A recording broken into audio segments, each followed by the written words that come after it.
Opening Hours with MyFin. Good morning. Opening ഹവേഴ്സിൻ്റെ ഒരു പുതിയൊരു സെഷനിലേക്ക് എല്ലാ പ്രേക്ഷകരെയും സ്വാഗതം ചെയ്യുന്നു. Good morning Suraj sir. Happy morning Nikhil sir, അതായത് ഇന്നത്തെ ഒരു ട്രേഡിംഗ് പരിശോധിക്കുകയാണെങ്കിലും അവർ ഇന്നലത്തെ ആ ഒരു ട്രേഡിംഗ് പോലെ തന്നെയുള്ള ഒരു നേട്ടം തന്നെയാണ് കാണാൻ സാധിക്കുന്നത്. നിലവിൽ ഇപ്പോൾ നിഫ്റ്റി പരിശോധിക്കുകയാണെങ്കിൽ ഏകദേശം 0.5%-ലുമുള്ളൊരു നേട്ടം ഉണ്ടാകുന്നു. നിഫ്റ്റി ബാങ്ക് പരിശോധിക്കുകയാണെങ്കിലും സമാനമായ രീതിയിലുള്ള ഒരു പ്രകടനം തന്നെയാണ് രേഖപ്പെടുത്തിക്കൊണ്ടിരിക്കുന്നത്. ആദ്യമായിട്ടൊരു ടേക്ക് ഓവർ കൂടി പരിശോധിക്കുകയാണെങ്കിൽ നിലവിൽ ഇപ്പോൾ നാസ്ഡാക്ക് സൂചിക വിപണി പരിശോധിക്കുകയാണെങ്കിൽ ഏകദേശം ഒരു 0.35% ഒരു ഇടിവ് രേഖപ്പെടുത്തിയിട്ടുണ്ടായിരുന്നു. എന്നാലും ഡോ ജോൺസ് പരിശോധിക്കുകയാണെങ്കിൽ വളരെ ശക്തമായിട്ടുള്ള ഒരു പ്രകടനം, ഏകദേശം 1.34% ഒരു നേട്ടവും. S&P 500 പരിശോധിക്കുകയാണെങ്കിൽ ഏകദേശം 0.21% ഒരു നേട്ടവുമായിരുന്നു US വിപണികളുടെ ഭാഗത്ത് നിന്നുണ്ടായിരുന്നത്. കൂടാതെ യൂറോപ്യൻ വിപണികൾ പരിശോധിക്കുകയാണെങ്കിലും ഒരു നേട്ടത്തിൽ തന്നെയായിരുന്നു അവസാനിച്ചിട്ടുണ്ടായിരുന്നത്. ഏഷ്യൻ മാർക്കറ്റുകളിലേക്ക് കടക്കുകയാണെങ്കിൽ നിലവിലൊരു മിക്സഡ് ആയിട്ടുള്ള ഒരു സെൻറ്റിമെൻറ്റ്സ് ആണ് രേഖപ്പെടുത്തുന്നത്. അതിൽ തന്നെ ജാപ്പനീസ് സൂചികയായിട്ടുള്ള നിക്കേ 225 പരിശോധിക്കുകയാണെങ്കിൽ നിലവിലിപ്പോൾ ഏകദേശം 0.5% മുകളിലുള്ള ഒരു ഇടിവ് കൂടിയാണ് രേഖപ്പെടുത്തിക്കൊണ്ടിരിക്കുന്നത്. കൂടാതെ ഡൊമസ്റ്റിക് ആയിട്ട് നടക്കുന്ന അപ്ഡേഷൻസ് നിലവിൽ പരിശോധിക്കുകയാണെങ്കിൽ ഇന്ത്യ US ട്രേഡ് ഡീൽ സംബന്ധിച്ചിടത്തോളമുള്ള നെഗോസിയേഷൻ വളരെ മികച്ച രീതിയിൽ തന്നെ മുൻപോട്ട് പോയിക്കൊണ്ടിരിക്കുന്നു.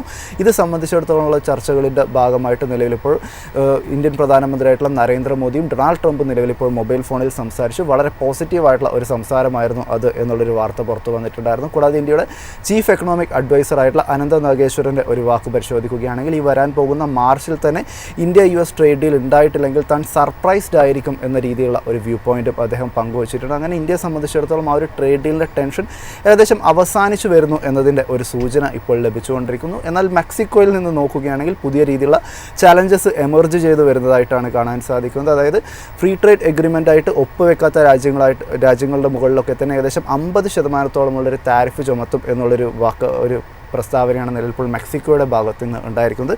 ചിലപ്പോൾ ഇതൊക്കെ പരിശോധിക്കുകയാണെങ്കിൽ ഇന്ത്യയുടെ ഓട്ടോ എക്സ്പോർട്ടുകൾക്കൊക്കെ തന്നെ ഒരു തിരിച്ചടി നേരിടാനുള്ള ഒരു സാഹചര്യമൊക്കെ തന്നെ നിലനിൽക്കുന്നു. സർ, ഇന്നത്തെ ഒരു മാർക്കറ്റ് സെറ്റപ്പ് പരിശോധിക്കുമ്പോൾ സാറിൻ്റെ ഒരു ടേക്ക് എന്താണ്? നിഖിൽ, ആദ്യം തന്നെ thank God it's A Friday അല്ലേ.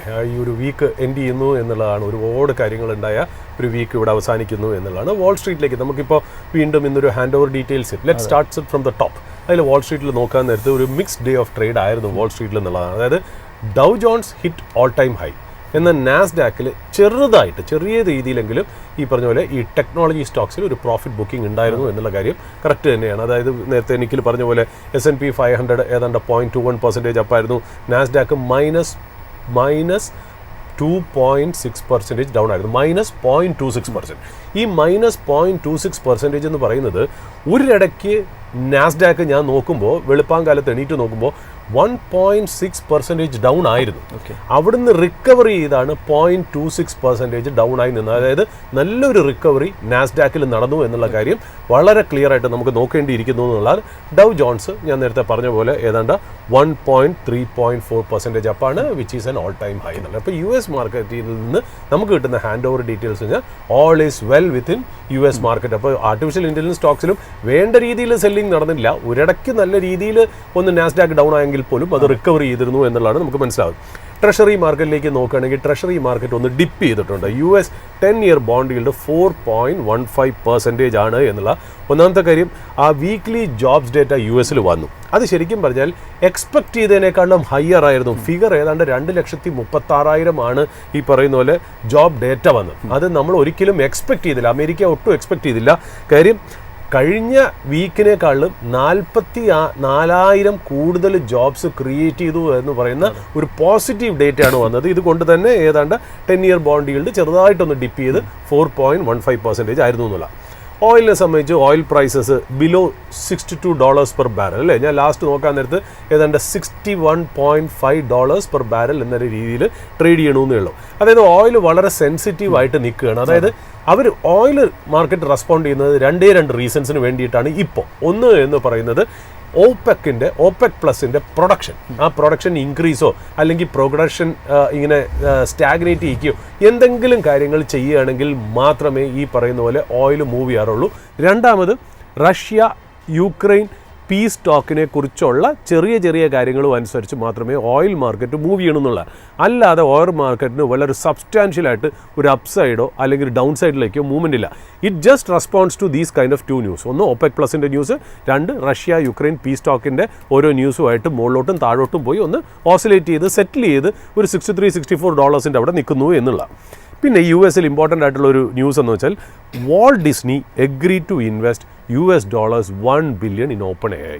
ഓപ്പൺ എ ഐയിലേക്ക് $1 billion ഇൻവെസ്റ്റ്മെൻറ്റ് വാൾട്ട് ഡിസ്നിയും ചെയ്ത് മുന്നോട്ട് പോകണു എന്നുള്ളതാണ്. അതിൽ നിന്ന് നമുക്ക് മനസ്സിലാക്കണം എന്താ, ഈ വാൾട്ട് ഡിസ്നിയുടെ ക്യാരക്ടേഴ്സിനെല്ലാം AI ആക്കാൻ പോകുന്നു എന്നുള്ളതാണ് അതിനകത്ത് നിന്നുള്ള അർത്ഥം. ഇപ്പോൾ നമ്മൾ നോക്കുകയാണെങ്കിൽ Mickey Mouse, Minnie Mouse, Donald Duck, Goofy, Pluto, Tinker Bell, Winnie the Pooh, Snow White, Cinderella, Moana, Lightning McQueen, Cars എന്ന് പറയുന്ന ആ ഒരു അനിമേഷൻ ക്യാരക്ടറാണ്, Iron Man, Captain America, Hulk, Spiderman. ഇവരെയൊക്കെ ആർട്ടിഫിഷ്യൽ ഇൻ്റലിജൻസ് രീതിയിൽ കാണാൻ പറ്റും, AI'd ആക്കുകയാണ് എനിക്ക് തോന്നുന്നു. കാര്യം അതായിരിക്കണം ഓപ്പൺ എയിൽ $1 billion ഡിസ്നി ഇൻവെസ്റ്റ് ചെയ്യാനായിട്ടുള്ള കാരണം എന്ന് പറഞ്ഞാൽ. ഇപ്പോൾ നമ്മൾ നോക്കുമ്പോഴേ അമേരിക്കയിൽ ഈ ഓപ്പൺ എ ഐ ആയിട്ട്, അതായത് ചാറ്റ് GPTയുടെ മദർ കമ്പനിയായിട്ട് ഓൾമോസ്റ്റ് ഓൾ കമ്പനീസ് ഒരു ഡീല് വരുന്നതായിട്ടാണ് കാണുന്നത്. അതായത് എന്താണ് ഗൂഗിളിന് ഉണ്ടായിരുന്ന ഒരു സ്റ്റേറ്റസ്, അതേപോലെ ഒരു മദർ ആർട്ടിഫിഷ്യൽ ഇൻ്റലിജൻസ് പ്ലാറ്റ്ഫോമായിട്ട് അല്ലെങ്കിൽ ജനറേറ്റീവ് AI ആയിട്ട് ഓപ്പൺ AI അല്ലെങ്കിൽ ചാറ്റ് GPT മാറുന്നു എന്നുള്ളൊരു പ്രത്യേകതയും കൂടെ കാണുന്നു. വാൾട്ട് ഡിസ്നിയുടെ ഇത്രയും നാളും ടെക് ഇൻഡസ്ട്രിയിൽ നിന്ന് തന്നെയാണ് ഓപ്പൺ AIയിലേക്ക് ഇൻവെസ്റ്റ്മെൻറ്റ് വന്നത്. ഇപ്പോൾ അവിടുന്ന് മാറി എൻ്റർടൈൻമെൻറ്റ് ആൻഡ് മീഡിയ കമ്പനിയായ വാൾട്ട് ഡിസ്നിയും കൂടെ ഇൻവെസ്റ്റ് ചെയ്യണമെന്നുള്ള ഒരു സിഗ്നിഫിക്കൻ്റ് ആയിട്ടുള്ള ഒരു പിവട്ടൽ ന്യൂസ് ആണെന്നുള്ള കാര്യത്തിൽ യാതൊരു സംശയമില്ല എന്നുള്ള. ഡോളർ ഇൻഡെക്സ് നോക്കുകയാണെങ്കിൽ ചെറുതായിട്ടൊന്ന് ഡൗൺ ആണ്, -0.46 ഡൗൺ ആണ്, 98.33 ആയി എന്നുള്ളതാണ്. പിന്നെ നേരത്തെ നിഖിൽ പറഞ്ഞ പോലെ ഒരു റിന്യൂഡ് ഇൻട്രസ്റ്റ് അല്ലേ, ഇന്ത്യ US ട്രേഡ് ടോക്കിൽ ഒരു റിന്യൂഡ് ഇൻട്രസ്റ്റ്. കാര്യം മാർക്കറ്റിൽ വന്ന ഒരു പോസിറ്റീവ് ന്യൂസ്, ഒരു പക്ഷേ മാർക്കറ്റ് അതുകൊണ്ടായിരിക്കാം അപ്പായത്. ട്രേഡ് ഡീലിനെ കുറിച്ച് കോൺക്രീറ്റ് ആയിട്ടുള്ളൊരു ഇൻഫർമേഷൻ ഒന്നും വന്നില്ലെങ്കിലും, അതായത് കുറച്ച് നാളായിട്ട് നിന്നുപോയ, നമ്മൾ ഇതിനു മുമ്പേ സംസാരിച്ചു, ഈ പറഞ്ഞ പോലെ ട്രംപ് ഫോൺ വിളിച്ചപ്പം നരേന്ദ്രമോദി എടുത്തില്ല എന്നൊക്കെയുള്ള നമ്മൾ പലപ്പോഴായിട്ട് പല മാസങ്ങൾക്ക് മുമ്പേ പറഞ്ഞു തന്നത്. ഇപ്പോൾ ദാ ഈ ഏതാണ്ട് Indian prime minister dials up US president Donald Trump. അവർ കുറച്ച് നേരം സംസാരിച്ചു, നല്ല കോർഡിയലായിട്ട് സംസാരിച്ചു എന്നുള്ളതാണ്. അവർ രണ്ടുപേരും എഗ്രി ചെയ്തിരിക്കുന്നു. എന്താ ഒരു കോഓപ്പറേഷൻ, എന്ത് cooperation, trade, critical technology, energy, defence, സെക്യൂരിറ്റിയുടെ കാര്യങ്ങളിലൊക്കെ ഞങ്ങൾ യോജിച്ച് പ്രവർത്തിക്കാം എന്നുള്ളതാണ്. അതായത് അതുമാത്രമല്ല, നമുക്ക് രണ്ടുപേർക്കും റെഗുലറായിട്ട് we will keep in touch എന്നുള്ളതും കൂടെ പറഞ്ഞു വെച്ചു എന്നുള്ളതാണ്.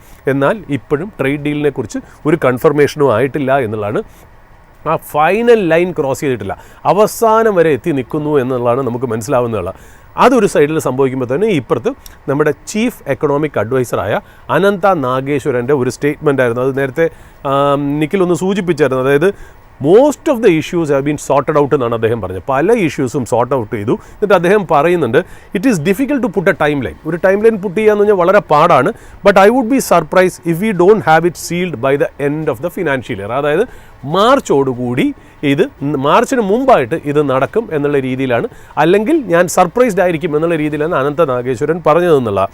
I was hoping that something would be done by November. നമ്മളെപ്പോലെ തന്നെ അനന്ത നാഗേശ്വരനും ചീഫ് എക്കണോമിക് അഡ്വൈസറും നവംബറിൽ അവസാനത്തോടുകൂടി എന്തെങ്കിലും നടക്കുമെന്ന് വിചാരിച്ചു.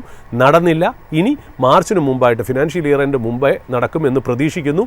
ഇല്ലെങ്കിൽ ഞാൻ സർപ്രൈസ്ഡ് ആവുന്നുള്ള സ്റ്റേറ്റ്മെൻറ്റാണ് അനന്ത നാഗേശ്വരൻ പറഞ്ഞതെന്നുള്ള. ബട്ട് ഈവൻ ദെൻ നമ്മുടെ ഇവിടെ പല മീഡിയകളും ഇതിനെ റിപ്പോർട്ട് ചെയ്തത് മാർച്ച് അവസാനത്തോടു കൂടിയേ US ട്രേഡ് ഡീൽ ഉണ്ടാവുള്ളൂ എന്നുള്ള രീതിയിൽ തന്നെയാണ്.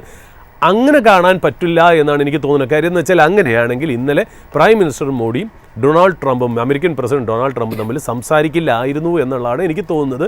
പലരും റിപ്പോർട്ട് ചെയ്തത് മാർച്ച് വരെ വെയിറ്റ് ചെയ്യേണ്ടി വരുന്നതാണ്. എനിക്ക് തോന്നുന്നു അത്രയും വരില്ല എന്നുള്ളതാണ്. വി ക്യാൻ ഗോ റോങ്, ചിലപ്പോൾ അത് ശരിയായിരിക്കാം. ബട്ട് ഞാൻ എൻ്റെ ഒരു അഭിപ്രായം പറഞ്ഞു എന്നേ ഉള്ളൂ. അതുമാത്രമല്ല US ട്രേഡ് റെപ്രസെൻറ്റേറ്റീവ്, ഞാൻ ഇതാണ് വളരെ ഇമ്പോർട്ടൻ്റ് ആയിട്ട് കാണുന്നത്, US ട്രേഡ് റെപ്രസെൻറ്റേറ്റീവായ ജെയിംസൺ ഗ്രീർ ഒന്ന് പറയുകയുണ്ടായി. അതായത് അദ്ദേഹം പറഞ്ഞ വാക്കുകൾ ഇങ്ങനെയാണ്: Washington has received the best offer from India. ഇന്ത്യയിൽ നിന്ന് കിട്ടിയ ഏറ്റവും നല്ല ഓഫറാണെന്ന്. എന്നിട്ട് അതിൻ്റെ കൂടെ അദ്ദേഹം പറയുന്നുണ്ട്, India is a hard nut to crack. ഇന്ത്യയെ വരുതിയിലാക്കാനായിട്ട് ഒരുപാട് ബുദ്ധിമുട്ടേണ്ടി വരും. കാര്യം വെച്ചാൽ they are resisting market access to certain farm items. അതായത് American farm items, agri products, നമുക്കറിയാലോ എന്തൊക്കെയാണെന്നുള്ളത്. അമേരിക്കൻ പ്രോഡക്ട്സ് ആയ soya, corn, genetically modified crops, dairy products, ഇതൊക്കെ ഇന്ത്യ റെസ്ട്രിക്റ്റ് ചെയ്യുന്നു അല്ലെങ്കിൽ റെസിസ്റ്റ് ചെയ്യുന്നു എന്നുള്ളതാണ് പറയുന്നത് എന്നുള്ളതാണ്. ഇതിന് എന്താ പറയുക, മറുപടി എന്നുള്ള രീതിയിൽ വേണം ഇന്ത്യൻ ട്രേഡ് ആൻഡ് കോമേഴ്സ് മിനിസ്റ്ററായ പീയൂഷ് ഗോയൽ പറയുന്നത്. ഹിസ് ഹാപ്പിനെസ്, അതായത് ഈ പറയുന്ന ജെയ്മിസൺ ഗ്രീറിൻ്റെ ഹാപ്പിനെസ്സിനെ കുറിച്ചാണ് പറയുന്നത്. His happiness is very much welcome, but if they are happy they should be signing the dotted line. എന്നുള്ള രീതിയിൽ അദ്ദേഹം പറയുകയും കൂടെ ചെയ്യുന്നു. ഇപ്പം നമുക്കറിയാം ഇന്ത്യയിൽ ഒരു ഡെലിഗേഷൻ ഉണ്ട് ഈ ചർച്ചകളായിട്ട് എന്നുള്ളതാണ്. അദ്ദേഹം റിക്കി സ്വിറ്റ്സർ ആണെന്നറിയാം, നമുക്ക് ഡെപ്യൂട്ടി USTR അല്ലേ, ഡെപ്യൂട്ടി US ട്രേഡ് റെപ്രസെൻറ്റേറ്റീവ് ആണ് ഈ പറയുന്ന പോലെ റിക് സ്വിറ്റ്സർ എന്ന് പറഞ്ഞത്. പക്ഷേ അദ്ദേഹം ഇവിടെ വന്നെങ്കിലും എനിക്കതിൽ ചെറിയൊരു കൺഫ്യൂഷൻ എന്നറിയോ, അദ്ദേഹം ചാർജ് എടുത്തിട്ട് ഈ പോസ്റ്റിൽ കയറിയിട്ട് വെറും 3 മാസമേ ആയിട്ടുള്ളൂ. അതിനു മുമ്പേ തന്നെ ഇന്ത്യ ചർച്ച തുടങ്ങിയിരുന്നു. ഒരു പക്ഷേ ട്രേഡ് ടാരിഫ് US ഇംപ്ലിമെൻറ്റ് ചെയ്തപ്പോൾ ആദ്യം ചർച്ച തുടങ്ങിയ രാഷ്ട്രം എന്ന് പറയുന്നത് ഇന്ത്യയാണ്. അപ്പോൾ അതിൻ്റെ നാൾവഴികളൊക്കെ അറിയാവുന്ന ഒരാളല്ല ശരിക്കും പറഞ്ഞാൽ ഈ റിക് സ്വിറ്റ്സർ എന്ന് പറഞ്ഞാൽ. റിക് സ്വിറ്റ്സർ 3 മാസമായിട്ടുള്ള ഈ ചെയർ എടുത്തത്. അദ്ദേഹം റെപ്രസെൻറ്റ് ചെയ്യണ ഒരു ഡെലിഗേറ്റ് ടീമുമാണ് ശരിക്കും പറഞ്ഞാൽ ഇന്ത്യയിലുള്ളത് എന്നുള്ള. ബട്ട് ഈവൻ ദെൻ എനിക്ക് തോന്നുന്നു അത് ആഴ്ചേൻ്റെ ടൈമിംഗ് ആണ്. അതായത് നമ്മൾ റഷ്യ, അതായത് വ്ളാഡിമിർ പുടിൻ ഇന്ത്യയിൽ ലാൻഡ് ചെയ്യണു, അതായത് ലാൻഡ് ചെയ്യാറായി, ഈ ആഴ്ച ലാൻഡ് ചെയ്യുമെന്ന് പറഞ്ഞപ്പോഴാണ് ശരിക്കും പറഞ്ഞാൽ അമേരിക്ക നെക്സ്റ്റ് വീക്കിലേക്ക് ഞങ്ങളുടെ ഡെലിഗേറ്റ്സ് വരുന്നു എന്ന് പറയുന്നത്. അതായത് ഇതൊക്കെ പാർട്ട് ഓഫ് ഒരു ഡിപ്ലോമാറ്റിക് പ്രോസസ് ആണ് എന്നുള്ളതാണ്. ഓൾറെഡി ട്രേഡ് ഡീലിൻ്റെ കാര്യമൊക്കെ എനിക്ക് തോന്നുന്നു അതൊക്കെ സെറ്റാക്കി വെച്ചിട്ടുണ്ട്. ഇത് എപ്പോൾ ഡിക്ലെയർ ചെയ്യണം എന്നുള്ളത് മാത്രമേ ഉള്ളൂ എന്നുള്ളതാണ് എനിക്ക് മനസ്സിലായതെന്നാണ് എൻ്റെ ഒരു ചെറിയൊരു അറിവിൽ ഞാൻ പറയുന്നത്. പിന്നെ ഈ പറയുന്ന പോലെ നിഖിൽ പറഞ്ഞ വേറൊരു ഇമ്പോർട്ടൻ്റ് ആയിട്ടുള്ള കാര്യം, Mexico slabs tariff on countries. ആർക്കൊക്കെ? ഇന്ത്യക്ക് മാത്രമല്ല, those countries who doesn't have A trade deal with Mexico. Mexico ആയിട്ട് ട്രേഡ് ഡീൽ ഇല്ലാത്ത ഏഷ്യൻ കൺട്രീസിന് മേൽ മെക്സിക്കോ ഒരു 50% ടാരിഫ് വെച്ചിരിക്കുന്നു എന്നുള്ളതാണ് ഒരു പുതിയൊരു ന്യൂസ് വരുന്നത്. ടാരിഫ് എന്ന് പറയുന്നത് 5% മുതൽ 50% വരെ 1400 പ്രോഡക്റ്റിന് 1400 പ്രോഡക്റ്റിന് 5% തൊട്ട് 50% വരെ ടാരിഫ് പല പ്രോഡക്റ്റിനും വെച്ചിരിക്കുന്നു എന്നുള്ളത്. ഏതൊക്കെ രാജ്യങ്ങളിൽ നിന്ന് വരുന്നത്? China, Thailand and India. അപ്പോൾ ഇത് എന്ന് മുതലാണ്? January 1, 2026 മുതൽ പ്രാബല്യത്തിൽ വരും എന്നുള്ളതാണ് പറയണമെന്നുള്ളത്. ഒന്നാമത്തെ കാര്യം തന്നെ ഇന്ത്യൻ എക്സ്പോർട്ടേഴ്സും ഇന്ത്യൻ എക്കണോമിയും US ടാരിഫിൽ ചെറിയതിലല്ല ഭേദപ്പെട്ട രീതിയിൽ ഒരു അടി കിട്ടിയിരിക്കുമ്പോഴാണ് ഇതൊരു പൊടുന്നനെ കിട്ടിയ മറ്റൊരു അടിയായി ഈ മെക്സിക്കോൻ്റെ ടാരിഫായി മാറുന്നതെന്നുള്ളതാണ്. നമ്മളും മെക്സിക്കോയും തമ്മിൽ ആനുവലി 5.75 ബില്യൻ്റെ ഷിപ്മെൻറ്റ്സ് നടക്കുന്നുണ്ട്. അതാണ് ഇന്ത്യയും മെക്സിക്കോയും തമ്മിലുള്ള ട്രേഡ്. ഇന്ത്യയുടെ 3rd ലാർജസ്റ്റ് ഓട്ടോ എക്സ്പോ മാർക്കറ്റാണ്. കാർ എക്സ്പോ മാർക്കറ്റിൽ 3rd ലാർജസ്റ്റ് എക്സ്പോർട്ട് മാർക്കറ്റാണ് മെക്സിക്കോ എന്ന് പറയുന്നത്. അതുകൊണ്ട് അത്രയ്ക്ക് നമുക്ക് അങ്ങോട്ട് എഴുതി തള്ളാൻ പറ്റൂല എന്നുള്ള. ഇപ്പം ഞാൻ അതിനെ ബേസ് ചെയ്തിട്ട് ഞാനൊന്ന് ടോപ്പ് 5 സാധനങ്ങൾ ഇന്ത്യ എക്സ്പോർട്ട് ചെയ്യുന്നത് എന്താണ് മെക്സിക്കോയിൽ നിന്ന് എനിക്ക് നോക്കി. അതിലെനിക്ക് കിട്ടിയ ഒരു ഇൻഫർമേഷൻ അനുസരിച്ച് എഞ്ചിനീയറിംഗ് ഗുഡ്സ് ഏതാണ്ട് $1,543 മില്യൻ്റെ എക്സ്പോർട്ട് നമ്മൾ ചെയ്യുന്നുണ്ട് ഒരു കൊല്ലം. ഇലക്ട്രോണിക് ഗുഡ്സ് ആണെങ്കിൽ $545 million. Organic and inorganic chemicals $401 million worth of goods നമ്മൾ ഇവിടെ നിന്ന് മെക്സിക്കോയിലോട്ട് എക്സ്പോർട്ട് ചെയ്യുന്നുണ്ട്. ഡ്രഗ്സ് ആൻഡ് ഫാർമ ഏതാണ്ട് $320 മില്യൺ നമ്മൾ ആനുവലി ഇവിടെ നിന്ന് മെക്സിക്കോയിലോട്ട് എക്സ്പോർട്ട് ചെയ്യുന്നുണ്ട്. റെഡിമെയ്ഡ് ഗാർമെൻറ്റ്സ് $190 മില്യൺ നമ്മൾ ഇവിടുന്ന് ആനുവലി മെക്സിക്കോയിലോട്ട് എക്സ്പോർട്ട് ചെയ്യുന്നുണ്ടെന്നുള്ള. അപ്പോൾ ഈ മെക്സിക്കോൻ്റെ ട്രേഡ് ഡീലും ഈ US-ൻ്റെ ട്രേഡ് ഡീലും ഒക്കെ നല്ല ക്ലിയർ ആയിട്ട് നല്ല നമുക്ക് ഒത്തിണങ്ങി വരുന്ന ഒരു സാഹചര്യം വരികയാണെങ്കിൽ എനിക്ക് തോന്നുന്നു അവിടെ ഏറ്റവും കൂടുതൽ ഓപ്പൺ അപ്പ് ആവാൻ പോകുന്ന ഒരു സെക്ടർ എന്ന് പറയുന്നത് Indian readymade apparel and garment market തന്നെ ആയിരിക്കും എന്നുള്ളതുകൊണ്ട് അത് കൂടുതൽ സ്റ്റോക്കുകൾ നമ്മുടെ ഇന്ത്യൻ മാർക്കറ്റിൽ mid cap and small cap, especially small cap സ്പേസിലാണ് ടെക്സ്റ്റൈൽസ് ഉള്ളതെന്നുള്ളത്. അപ്പോൾ ഇൻവെസ്റ്റേഴ്സ് ജസ്റ്റ് ഒന്ന് വാച്ച് ഔട്ട് ചെയ്യണം. ഇപ്പോൾ ആർക്കും വേണ്ട, കാര്യം ടാരിഫിൻ്റെ ഇഷ്യൂസ് കാരണം US-ൻ്റെ പുറകിൽ മെക്സിക്കോ ഇങ്ങനെയൊക്കെ വന്നത് കാരണം അതിപ്പോൾ ആരും തൊടുന്നില്ല എന്നുള്ള. പക്ഷേ ഒരു കാര്യം മനസ്സിലായി, ഇപ്പോഴുള്ള എല്ലാ രാജ്യത്തിലേക്കും ഇന്ത്യൻ ഗാർമെൻറ്റ് എക്സ്പോർട്ട് ഉണ്ടായിരുന്നു എന്നുള്ള കാര്യം മനസ്സിലായി. അപ്പോൾ ഇവിടെ മോശമായിട്ട് നിൽക്കുന്ന ഒരു സെക്ടറിൽ എപ്പോഴെങ്കിലും ഈ ട്രേഡിനെ കുറിച്ച് ഒരു പോസിറ്റീവ് ന്യൂസ് വരികയാണെങ്കിൽ ഈ ബിസിനസ്സുകൾക്ക് നല്ല രീതിയിൽ ബെനിഫിറ്റ് വരും എന്നുള്ള ഒരു സീക്രട്ടീവ് ആയിട്ടുള്ള ഒരു ഇൻഫർമേഷൻ അതിൻ്റെ പുറകിൽ നിന്ന് കിട്ടുന്നു എന്നുള്ളതാണ്. പിന്നെ നമുക്ക് ഇമ്പോർട്ടൻറ്റ് ഹീറോ എന്ന് പറയുന്നത് നമ്മുടെ റുപ്പി ഡോളർ തന്നെയാണ് എന്നുള്ളതാണ് അല്ലേ. അപ്പോൾ rupee is hitting record low അല്ലേ, ഇന്നലെ റെക്കോർഡ് ലോ. ഈ റെക്കോർഡ് ലോ ഹിറ്റ് ചെയ്യുന്നതിൻ്റെ പ്രത്യേകത എന്നറിയോ, റുപ്പി റെക്കോർഡ് ലോയിലേക്ക് പോകുന്ന സമയത്ത് തന്നെ US ഡോളർ ഗ്ലോബലി വീക്കൻ ചെയ്യണം. US ഡോളർ ഗ്ലോബലി വീക്കൻ ചെയ്യുന്നതിന് എഗെയിൻസ്റ്റ് ആയിട്ടാണ് റുപ്പി വീണ്ടും ഡിപ്രിഷിയേറ്റ് ചെയ്യണേ എന്നുള്ളതാണ് അതിനകത്തുള്ള പ്രത്യേകത. ഇന്നലെ ഞാൻ നോക്കിയപ്പോൾ ഹിസ്റ്റോറിക് ലോ ഓഫ് 90.47 വന്നു. ബട്ട് ട്രേഡ് ക്ലോസ് ചെയ്തത് ഏതാണ് 90.33 എന്നുള്ളതാണ്. അതും റെക്കോർഡ് ലോ ആയിരുന്നു എന്നുള്ളതാണ് നമുക്ക് മനസ്സിലാവുന്നതെന്നല്ല. അതായത് ഡോളറിന് എഗെയിൻസ്റ്റ് ആയിട്ട് 2025 കലണ്ടർ ഇയറിൽ മാത്രം റുപ്പി 5% ഡിപ്രിഷിയേറ്റ് ചെയ്തു. അതായത് rupee continues to be the worst performing currency in Asia എന്നുള്ളതാണ്. അപ്പോൾ പിന്നെ ഡോളർ വീക്ക്നെസ് എന്തുകൊണ്ടാണെന്ന് നമുക്കറിയാലോ. ഡോളർ വീക്ക്നെസ് നമുക്ക് വരാൻ കഴിച്ചിൽ ഫെഡിൽ ഇപ്പോൾ റേറ്റ് കട്ട് നടന്നു. അതുമാത്രമല്ല US-ൻ്റെ നാഷണൽ ഡെപ്റ്റ് ഭയങ്കരമായിട്ട് ഇൻക്രീസ് ചെയ്തു എന്നുള്ള ന്യൂസ് വരുന്നു. ട്രേഡ് റിസ്ക് ഉണ്ട്, പോളിസി അൺസർട്ടനിറ്റി ഉണ്ട്. അപ്പോൾ ഈ കാരണങ്ങളൊക്കെ കൊണ്ടായിരിക്കാം ഗ്ലോബലി ഈ പറയുന്ന പോലെ US ഡോളേഴ്സ് ചെറുതായിട്ടൊന്ന് ഡിപ്രീഷിയേറ്റ് ചെയ്യണേ. അതിന് എഗെയിൻസ്റ്റ് ആയിട്ട് ഡോളർ ഫോളോ ചെയ്യുന്നതിന് എഗെയിൻസ്റ്റ് ആയിട്ട് വീണ്ടും ഡിപ്രീഷിയേറ്റ് ചെയ്യുന്നു. ഈ അലാമിംഗ് ആയിട്ടുള്ള ഡൈവേർജൻസ് ആണ്. അതായത് റുപ്പി ഡോളറിന് എഗെയിൻസ്റ്റ് വീക്ക്നെസ് ആവുകയാണെങ്കിൽ മനസ്സിലാക്കാം. ഇത് ഗ്ലോബലി ഡോളർ വീണുകൊണ്ടിരിക്കുകയാണ്, അതിന് എഗെയിൻസ്റ്റ് ആയിട്ട് റുപ്പി വീണ്ടും വീഴുകയാണ് എന്ന് പറയുന്നത് ഒരു അലാമിംഗ് ആയിട്ടുള്ള ഡൈവേർജൻസ് ആണ്. അതെന്താ സൂചിപ്പിക്കണമെന്നറിയോ?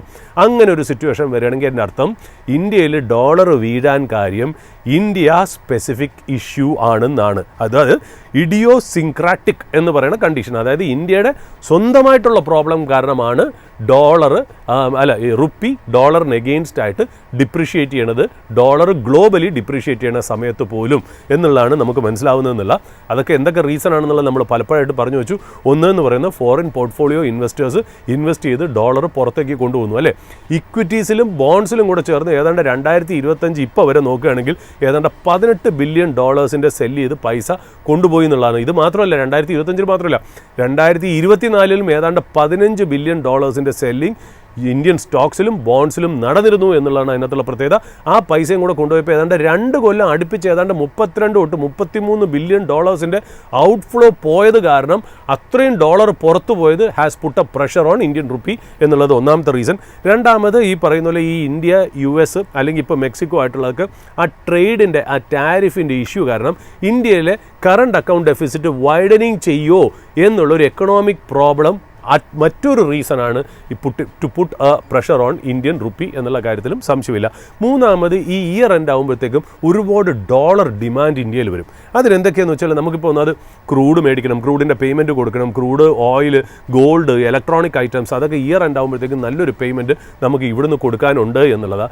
രണ്ടാമത് നമ്മുടെ ഈ പിള്ളേരൊക്കെ പഠിക്കാൻ പോകില്ലേ, അതിന് വേണ്ടിയിട്ട് ഫീസ് അടയ്ക്കുന്ന സമയത്തിനും ഒരുപാട് ഡോളർ നമ്മൾ ഇവിടുന്ന് പുറത്തേക്ക് അയക്കേണ്ടതായിട്ടുണ്ട്. പിന്നെ ഈ പല കമ്പനികളും ഡെപ്റ്റ് എടുത്തിട്ടുണ്ട്, ഫോറിൻ ഡെപ്റ്റ്, അതൊക്കെ ഇയർ എൻഡ് ആകുമ്പോഴത്തേക്ക് അതിൻ്റെ ഒരു പേയ്മെൻ്റ് ഉണ്ട്. അതിന് വേണ്ടിയിട്ടും ഡോളർ നമ്മൾ മേടിച്ച് അങ്ങോട്ടേക്ക് അയക്കും എന്നുള്ളതാണ്. പിന്നെ ഫോറിൻ ട്രാവൽ, ഇപ്പോൾ ഡിസംബർ, ക്രിസ്മസ്, ന്യൂ ഇയർ ഒക്കെ ആകുമ്പോൾ ഒരുപാട് പേര് ഫോറിൻ ട്രാവൽ, വലിയ ഹൈ നെറ്റ്വർത്ത് ഇൻഡിവിജ്വൽസ് ഒക്കെ മാറ്റുമ്പോൾ നല്ല രീതിയിൽ ഈ പറയുന്ന പോലെ എന്താ പറയുക, കറൻസി കൺവേർഷനൊക്കെ നടക്കുന്നുണ്ട്. ഡോളറിൻ്റെ ഡിമാൻഡും കൂടി തന്നെ നിൽക്കുന്നു എന്നുള്ള. അപ്പോൾ ഇവിടെയാണ് ശരിക്കും പറഞ്ഞാൽ ഇന്ന് ശരിക്കും പറഞ്ഞാൽ നമുക്ക് കുറച്ച് കാര്യങ്ങൾ സംസാരിക്കേണ്ടത്. അതൊരു ടോപ്പിക്കായിട്ടാണ് ഞാനത് ആക്ച്വലി എന്താ പറയുക, ഈ പൊതുവേ എല്ലാവരും നമ്മുടെ പ്രേക്ഷകർ ചോദിക്കുന്നൊരു കാര്യമുണ്ട് എനിക്കില്ല. അതായത് ഈ ഫോളിങ് റുപ്പി എന്ന് പറയുന്നത് ഇന്ത്യക്ക് നെഗറ്റീവാണോ പോസിറ്റീവാണോ എന്ന് ഒരുപാട് ക്വസ്റ്റ്യൻസ് എനിക്ക് വരുന്നുണ്ടല്ലോ. അപ്പോൾ രണ്ടാമത്തെ കാര്യം പിന്നെ അവർ ചോദിക്കുന്നത് വെച്ചാൽ ശരിയാണ്, ഇതിപ്പോൾ ഒരു എന്താ പറയുക ഇപ്പോഴാണ് ചോദിക്കുന്നത്, അതായത് ട്രേഡ് ടാരിഫിൻ്റെയൊക്കെ നെഗോസിയേഷൻ്റെ സമയമായപ്പോൾ പല ഇൻവെസ്റ്റേഴ്സും അല്ലെ വ്യൂവേഴ്സും നമ്മളെ വിളിച്ച് ചോദിക്കുന്നത് എന്താ വെച്ചാൽ എന്തുകൊണ്ടായിരിക്കാം ട്രംപും US-ഉം ഒരു ടാരിഫ് പല രാജ്യങ്ങൾക്കും വെച്ചത് എന്നുള്ളൊരു ചോദ്യം കൂടെ ചോദിക്കുന്നുണ്ട് എന്നുള്ളതാണ്. പിന്നെ വേറെ കുറച്ച് പേര് ചോദിക്കുന്നത് ചൈനീസ് എക്കണോമി സ്ലോ ഡൗൺ ചെയ്യുന്നുണ്ടോ. അപ്പോൾ ഇങ്ങനത്തെ ഒരു 3-4 ക്വസ്റ്റ്യൻസ് നമുക്ക് വരുന്നുണ്ട്. ഞാൻ ഇതെല്ലാം കൂടെ ചേർത്ത്, അതായത് നമ്മളൊരു നോളജ് ബേസ്ഡ് പ്ലാറ്റ്ഫോം ആണല്ലോ, നമ്മൾ 1 മണിക്കൂർ ഡെയിലി ന്യൂസ് ആണ് നമ്മൾ പറയുന്നത് from the field of finance, corporate, business, international stock markets, media, entertainment, sports, ഇതെല്ലാം കൂടെ ചേർത്ത് 1 മണിക്കൂർ നമ്മൾ ന്യൂസ് പരിപാടിയാണ് ചെയ്യുന്നതെങ്കിൽ പോലും നമ്മൾ ഇതിനൊരു നോളജ് ബേസ്ഡ് പ്ലാറ്റ്ഫോമായിട്ട്, അത് സാധാരണക്കാരന് ഒരു ഇൻഫർമേഷൻ എങ്ങനെ മനസ്സിലാക്കി എടുക്കണം എന്നുള്ളതിൻ്റെ ഒരു എഫേർട്ട് ഇട്ടാണ് നമ്മൾ ചെയ്യുന്നതെന്നുള്ളത്. നമ്മൾ ഈ പലരും കൺസിഡർ ചെയ്യുന്ന പോലെ നമ്മളൊരു ഇൻഫ്ലുവൻസറോ ഫണ്ടമെൻ്റൽ അനാലിസിസ് പഠിപ്പിക്കുന്നതോ ടെക്നിക്കൽ അനാലിസിസ് പഠിപ്പിക്കുന്നതോ അല്ലെങ്കിൽ ഒരു സ്റ്റോക്ക് റെക്കമെൻഡ് ചെയ്യണോ സ്റ്റോക്ക് അഡ്വൈസ് ചെയ്യണോ ഒരു വ്യക്തികളല്ല. നമ്മൾ മീഡിയയാണ്, നമ്മൾ ജേർണലിസ്റ്റാണ്. നമ്മൾ അവതരിപ്പിക്കുന്ന ഏത് കറണ്ട് അഫയേഴ്സ് ചാനലിലും വൈകുന്നേരം 7 മണി തൊട്ട് 8 മണി വരെ, 8 മണി തൊട്ട് 9 മണി വരെ പോലെയുള്ള പ്രൈം ന്യൂസ് നമ്മൾ ഓപ്പണിംഗ് അവേഴ്സ് എന്നുള്ള രീതിയിൽ 9:30 മുതൽ 10:30 വരെ അവതരിപ്പിക്കുന്നു എന്നുള്ള. അപ്പോൾ ഇതെല്ലാം കൂടെ ചേർത്ത് ആൾക്കാരുടെ ചോദ്യങ്ങൾ ഒന്ന് കമ്പൈൽ ചെയ്ത് ഞാൻ വെച്ചിട്ടുണ്ട്. Over to you Nikhil. Nikhil പറയുന്ന പോലെ നമുക്കിനി അപ്ഡേറ്റ് എടുക്കണോ അതോ ഈ സ്പോട്ട്ലൈറ്റ്, അത് അതായത് ഇതൊരു സ്പോട്ട്ലൈറ്റ് ടോപ്പിക്കായിട്ട് എനിക്ക് അവതരിപ്പിക്കണം എന്നാണ് ഓട്ടോ യൂണിക്കിൽ നിഖിൽ പറയും പോലെ നമുക്ക് നോക്കാം എന്താണെന്ന് വെച്ചാൽ. സാർ അടുത്തായിട്ട് നമ്മൾ സ്പോട്ട്ലൈറ്റ് ഐഡിയയിലേക്ക് കടന്നിട്ട് നമുക്ക് മാർക്കറ്റിൻ്റെ അപ്ഡേറ്റിലേക്ക് പോകാം. അങ്ങനെയാണെങ്കിൽ ഇപ്പോൾ ഈ പറഞ്ഞ പോലെ എൻ്റെ മുന്നിലേക്ക് വന്ന ചോദ്യങ്ങൾ ഇതൊക്കെയാണ്. അതായത് എന്തുകൊണ്ടാണ് അമേരിക്ക ടാരിഫ് ഇംപ്ലിമെൻറ്റ് ചെയ്തത് എല്ലാ രാജ്യങ്ങൾക്കും മേൽ? രണ്ടാമത് ചൈനീസ് എക്കണോമി സ്ലോ ഡൗൺ ചെയ്യുന്നുണ്ടോ? 3 എന്ന് പറയുന്നത് ഇന്ത്യയിൽ ഡോളറിന് എഗെയിൻസ്റ്റ് ആയിട്ട് ഇന്ത്യൻ റുപ്പി ഡിപ്രിഷിയേറ്റ് ചെയ്യുന്നത് ഇന്ത്യൻ എക്കണോമിക്ക് നല്ലതാണോ മോശമാണോ എന്നുള്ള. അപ്പോൾ ഈ 3 ചോദ്യങ്ങൾ പലപ്പോഴായിട്ട് എനിക്ക് ഈ ആഴ്ച പലരും എൻ്റെ അടുത്ത് പ്ലീസ് എക്സ്പ്ലെയിൻ എന്ന് പറഞ്ഞ് വന്നിട്ടുണ്ട്.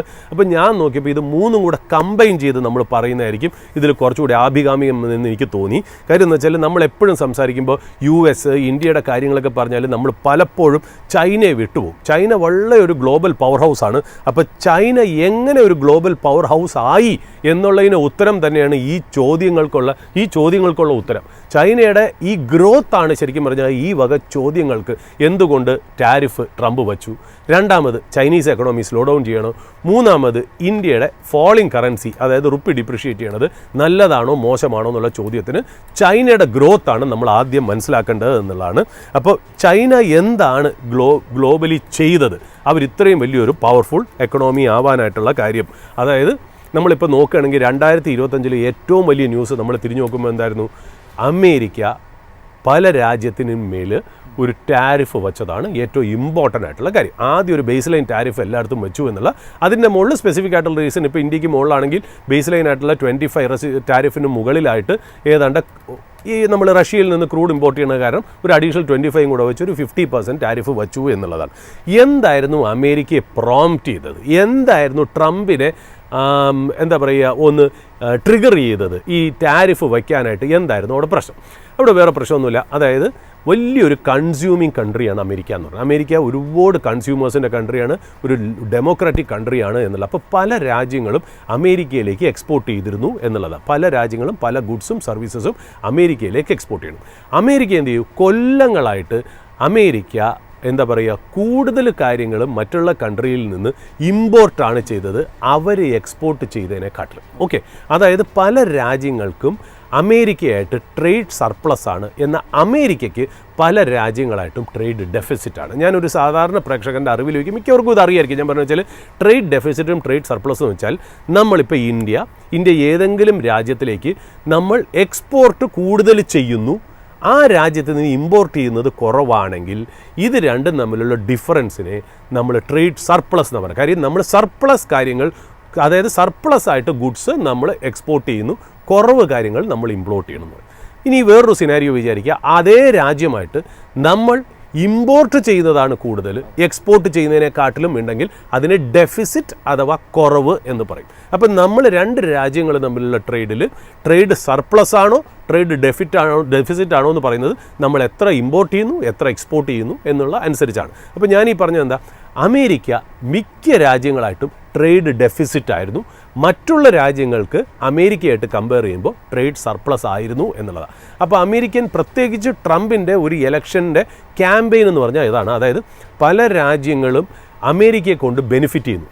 നമ്മുടെ അമേരിക്കൻ കൺസ്യൂമേഴ്സ് കൺസ്യൂം ചെയ്യുന്നതിൻ്റെ ബെനിഫിറ്റ് കംപ്ലീറ്റ് മറ്റുള്ള രാജ്യങ്ങളിലേക്കാണ് പോകുന്നത്. മറ്റുള്ള രാജ്യങ്ങളിൽ പ്രോസ്പെറിറ്റി ഉണ്ടാവുന്നു, അവിടെയുള്ള ജനങ്ങൾ ഗ്രോ ചെയ്യുന്നു, അവർക്ക് പൈസ കിട്ടുന്നു, അവർക്ക് ജോബ്സ് കിട്ടുന്നു. എന്നാൽ അമേരിക്കയിലെ ആൾക്കാർക്ക് ജോബൊക്കെ നഷ്ടമാവുന്നു, ലോക്കൽ മാനുഫാക്ചറിങ്ങും ഡൊമസ്റ്റിക് മാനുഫാക്ചറിങ് ഒക്കെ നശിക്കുന്നു. നമ്മൾ ഈ കൺസ്യൂം ചെയ്തിട്ട് അമേരിക്കയിൽ ഉണ്ടാക്കാത്തത് കാരണം നമ്മളെ കൊണ്ട് ബെനിഫിറ്റ് ചെയ്ത് നമ്മളെ കൊണ്ട് ചോര കുടിച്ചാണ് മറ്റുള്ള രാജ്യങ്ങൾ ജീവിക്കുന്നത്.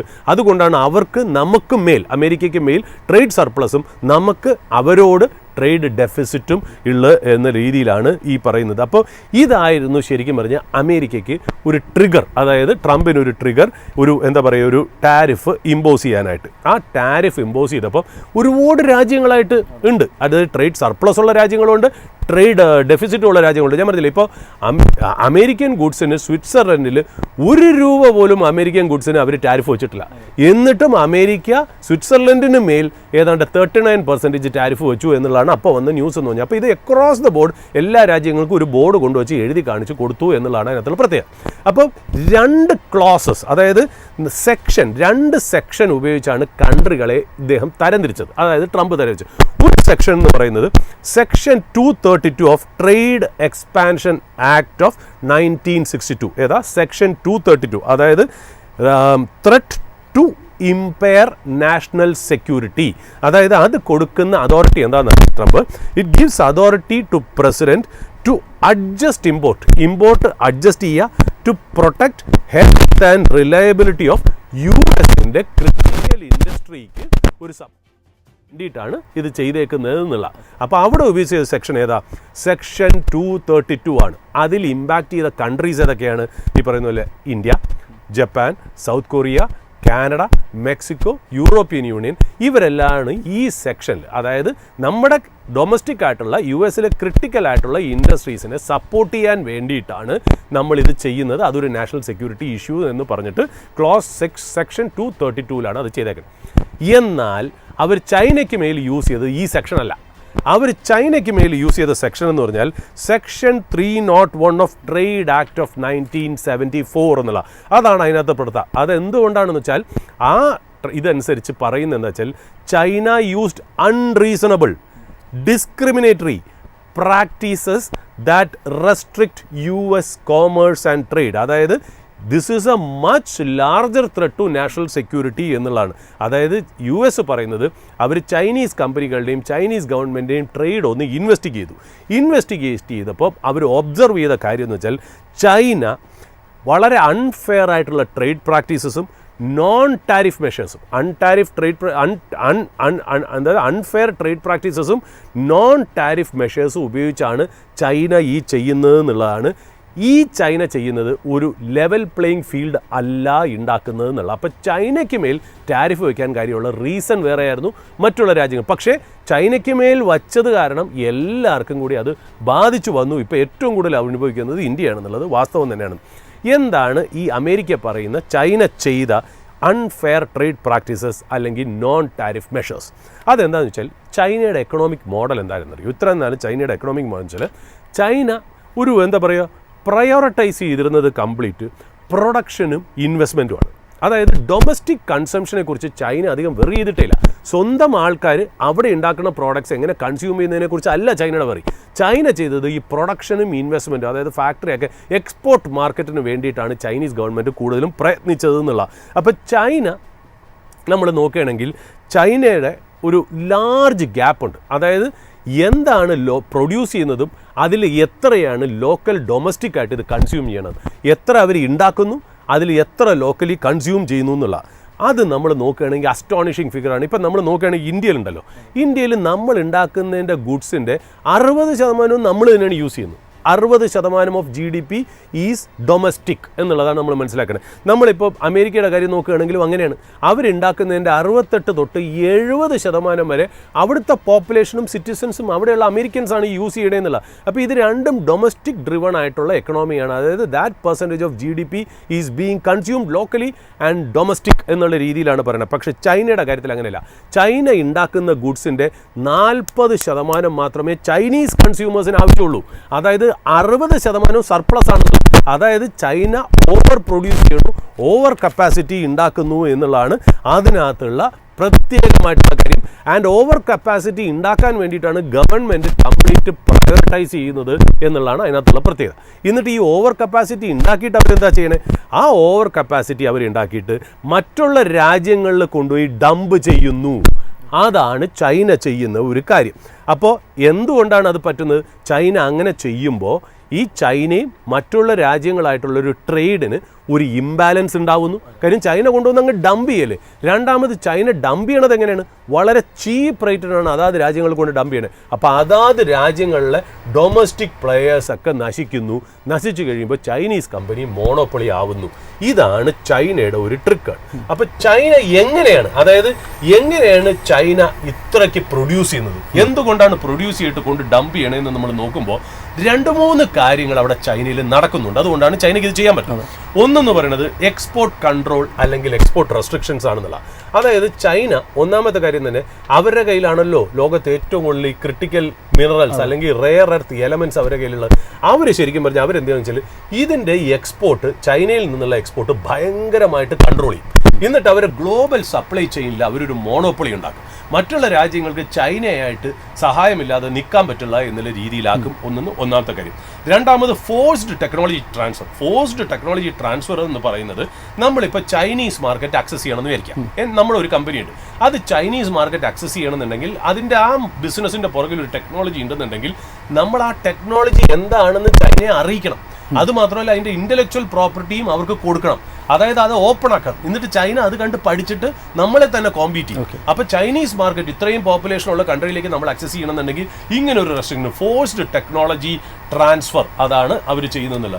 മൂന്നാമത് ഇൻഡസ്ട്രിയൽ സർപ്ലസ് എന്ന് പറഞ്ഞാൽ ചൈനയുടെ ഗവൺമെൻറ് തന്നെ ചൈനയുടെ പല ക്രിട്ടിക്കലായിട്ടുള്ള ഇൻഡസ്ട്രിയും സബ്സിഡൈസ് ചെയ്യും. ഇപ്പം നമ്മൾ നോക്കുകയാണെങ്കിൽ semi conductor, chip, steel, ship building, electric vehicles, aluminium, ഇതൊക്കെ എന്ന് പറഞ്ഞാൽ ചൈനീസ്, അതായത് ഈ ക്രിട്ടിക്കൽ ആയിട്ടുള്ള ഇൻഡസ്ട്രീസിന് ചൈനീസ് ഗവൺമെൻറ് തന്നെ സബ്സിഡി കൊടുത്ത് അവരെ വളർത്തുന്നു എന്നുള്ളതാണ് അതിൻ്റെ പ്രത്യേകത എന്ന് പറയുന്നത്. ഇപ്പം നമ്മൾ നോക്കാം, ഹുവാവൈ എന്ന് പറയുന്ന കമ്പനി സെമി കണ്ടക്ടർസ് ഉണ്ടാക്കുന്നുണ്ട്, ടെലികോം പ്രോഡക്ട്സ് ഉണ്ടാക്കുന്നുണ്ട്, ഒരുപാട് ഇലക്ട്രോണിക് ക്രിട്ടിക്കൽ പ്രോഡക്ട്സ് ഉണ്ടാക്കുന്നത്. അതിൻ്റെ പുറകിലാരാണ്? ചൈനീസ് ഗവൺമെൻറ് തന്നെയാണ് എന്നുള്ളതാണ്. അതുമാത്രമല്ല ചൈന പല കമ്പനികളെയും, അതായത് ഡൊമസ്റ്റിക് ആയിട്ടുള്ള പ്രൈവറ്റ് കമ്പനികളെയും ഗവൺമെൻറ് കമ്പനികളെയും സബ്സിഡൈസ് ചെയ്തിട്ട് മറ്റുള്ള രാജ്യങ്ങളിൽ ചെന്ന് ഡെവലപ്പ് ചെയ്യാൻ വേണ്ടിയിട്ടും കൂടി സഹായിക്കും എന്നുള്ളതാണ്.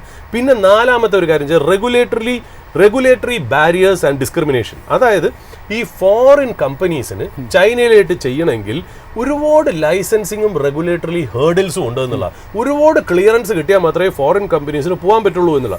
അതുമാത്രമേ ഈ ഫോറിൻ ഇൻ്റർനെറ്റ് പ്ലാറ്റ്ഫോംസിനൊക്കെ ചൈന പ്രത്യേകമായിട്ടുള്ള ടാക്സ് റൂൾസ് കൊണ്ടുവന്നിട്ടുണ്ടോ എന്നുള്ള. ഇപ്പം നമ്മൾ നോക്കുകയാണെങ്കിൽ യൂട്യൂബും ഇൻസ്റ്റയൊക്കെ ചൈനയിൽ ബ്ലോക്ക്ഡ് ആണ്. അപ്പോൾ ചൈന ശരിക്കും പറഞ്ഞാൽ കുറേ ഡിസ്ക്രിമിനേഷനും ബാരിയേഴ്സും ഒക്കെ പല കമ്പനികൾക്കും കൊണ്ടുവരാറുണ്ട്. പിന്നെ സൈബർ എസ്പിയോണാജ് എന്ന് വെച്ചാൽ ചൈന എന്താ വെച്ചാൽ ഈ സൈബർ വാർഫെയർ ഉണ്ടാക്കിയിട്ട് മറ്റുള്ള കൺട്രികളുടെ കമേഴ്സ്യൽ ഇൻട്രസ്റ്റ് കാര്യങ്ങളും കൂടെ സ്പൈ ചെയ്ത് എടുക്കുമെന്നുള്ള. അപ്പോൾ ഒരു സൈബർ എസ്പിയോണാഷും അവർ നടത്തുന്നുണ്ടെന്നുള്ളതാണ്. ലാസ്റ്റ് രണ്ട് കാര്യങ്ങളാണ് ഇമ്പോർട്ടൻറ്റ്.